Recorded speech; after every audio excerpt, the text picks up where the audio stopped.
नमस्कार. आज 21 जुलै 2026. तर बघूया हवामान अंदाज. बघा शेतकरी मित्रांनो, राज्यात पुन्हा झडीसारख्या स्वरूपाचा, काही ठिकाणी मध्यम स्वरूपाचा, काही ठिकाणी रिमझिम सारख्या स्वरूपाचा पाऊस होणार आहे, तर काही ठिकाणी मुसळधार सुद्धा पाऊस आहे.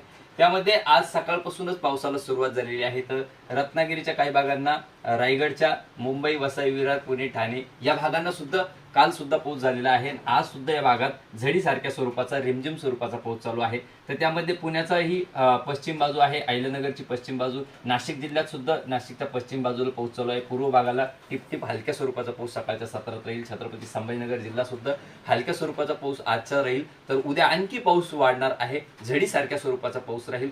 पण उद्याचा जोर हा 22 आणि 23 तारखेचा जास्त जोर राहणार आहे. त्यामध्ये पुन्हा धुळे, नंदुरबार, शहादा, जळगाव या भागांना सुद्धा, नाशिक, अहिल्यानगरचा पश्चिम भाग, छत्रपती संभाजीनगर जिल्हा, वैजापूर, गंगापूर, पैठण, सिल्लोड, सोयगाव, फुलंब्री, कन्नड प्रॉपर, छत्रपती संभाजीनगर, खुलताबाद तालुका या सर्व भागांना पुढील 48 तासात झडी स्वरूपाचा पाऊस, मध्यम स्वरूपाचा पाऊस, काही ठिकाणी शेतातून पाणी निघल 10-5% भागांना असा सुद्धा पाऊस या संभाजीनगर जिल्ह्यात होण्याची शक्यता आहे. त्यानंतर जालना जिल्हा आहे, त्यानंतर राजूर, भोकरदन या भागांना सुद्धा, जालना जिल्ह्यातील सर्व तालुक्यांना पावसाची शक्यता आहे. त्यामध्ये परभणीचा उत्तर भागाला पावसाचा जोर जास्त राहील, हिंगोलीचा उत्तर भाग, नांदेडचा उत्तर भाग आणि इकडे बुलढाणा, अकोला, वाशिम, अमरावती, यवतमाळ, वर्धा, नागपूर, गोंदिया, भंडारा, गडचिरोली, चंद्रपूर या भागांना सुद्धा मध्यम स्वरूपाचा, काही ठिकाणी झडीसारख्या स्वरूपाचा पावसाची शक्यता आहे.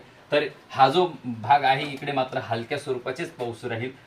10-5% भागांना जोरदार पाऊस राहील. त्यामध्ये कोल्हापूरचा पूर्व भाग, सांगली, सातारा पूर्व भाग, पुण्याचा सुद्धा पूर्व भाग, सोलापूर जिल्हा आहे, धाराशिव, लातूर, बीड, अहिल्यानगरचा सुद्धा पूर्व भाग, त्याच्यात परभणीचा दक्षिण भाग, हिंगोलीचा दक्षिण भाग आणि नांदेड या भागांना हलक्या स्वरूपाचा, मध्यम स्वरूपाचाच पाऊस राहण्याची शक्यता आहे. या भागांना फार जोर राहणार नाही, 10-5%च भागांना जोर राहील. पण पावसाचा जोर हा उत्तर महाराष्ट्र, छत्रपती संभाजीनगर, जालना, बुलढाणा, अकोला, अमरावती, जो विदर्भ, उत्तर महाराष्ट्र, संभाजीनगर जिल्हा, कोकण किनारपट्टी, सह्याद्री पर्वतरांगा या भागांना पावसाचा जोर हा 22 आणि 23 तारखेला जास्त राहील. तर आजपासून झडीसारख्या स्वरूपाच्या पावसाला सुरुवात होईल. काही ठिकाणी अजून पुढील 24 तासात पावसाला सुरुवात होईल.